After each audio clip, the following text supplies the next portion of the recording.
Hi, this is Morgana with a few more what I'm calling rich in love tips, right? Because I'm like the money coach, but I'm talking about love, pun, get it right. Okay, so I had more thoughts about love since yesterday's broadcast. And so here are some more tips. I'm going to go over like the really biggest one or ones from yesterday. Love the person you're with, not that person's potential. If you wouldn't want to be with that person as is for the next 20 years, you probably shouldn't be with that person. That doesn't mean you're going to love everything. And there are going to be some things that drive you crazy. And then there are also going to be some things that would be intolerable for other couples that are no big deal for you. Like I'm the introvert, he's the extrovert. That's not an issue for us. It's an issue for other couples. And you just have to know yourself and know what's important to you enough. And I think I mentioned a friend of mine had said, look for character, not characteristics. Because characteristics change, money, weight, hairline, all that kind of stuff. But a really good person who gives you butterflies and makes you laugh and treats you like a queen, that's character. So my husband and I have an agreement that we are pretty good at, like not perfect, but we try that this, our intention is to be nice to each other even when we want to kill each other. This is, by the way, a great agreement to have as a couple or with any relationship you have, is when you want to kill the other person, because that moment will happen, because that's what it's like to be human. Try to be nice even when you want to kill the other person. That's the first half. And the second half is be really open to making up. So a few months back, my husband and I had just a really painful disagreement. And I had that night of what was I thinking, and really just feeling like I wanted to run. And that's rare. That is rare in this relationship. Maybe once every few years I have that moment. And the next morning, I gotta say, Devin makes up, apologizes, woos me back into love better than anybody on earth, and that's why we're together. He was, he decided that the relationship was more important than the conflict, and he made a case for that. And on my part, I am willing to soften and love back. And that can be really tricky when you're having an argument about something that's really central and core. Otherwise, why bother having an argument?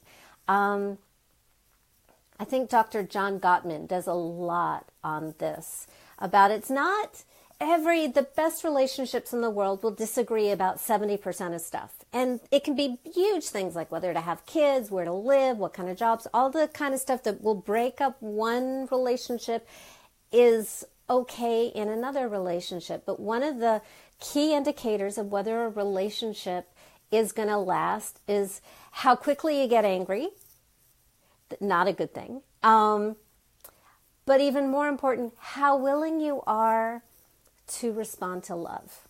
Like when you're having a fight and somebody reaches out a hand or, tries to make up in any way, the more willing you are to soften and respond with love, the better the relationship. Yeah, you're allowed to have arguments.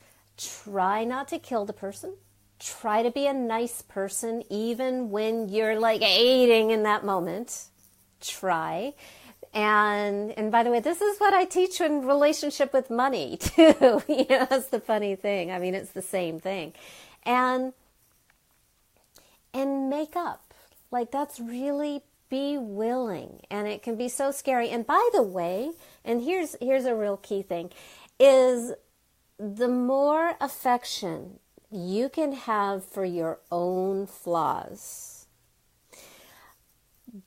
the less threatening it is when somebody else points out your flaws.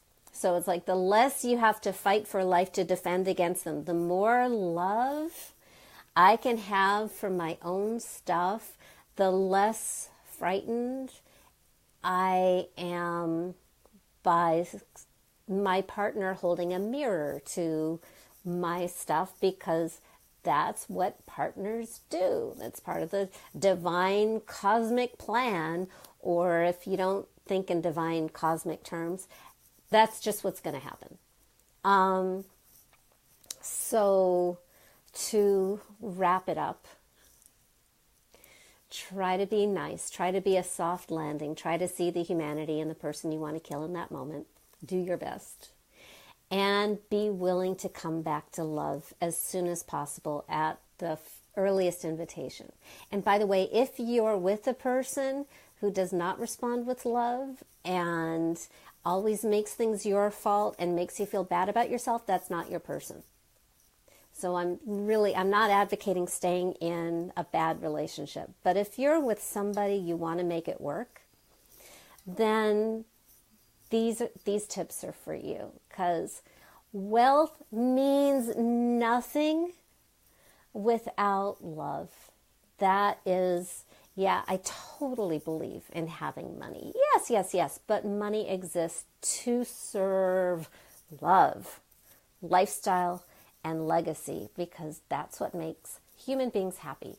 And now to be a nice person to my husband, because he has his podcast coming up and he'll want to use this room. I am signing off. Mwah.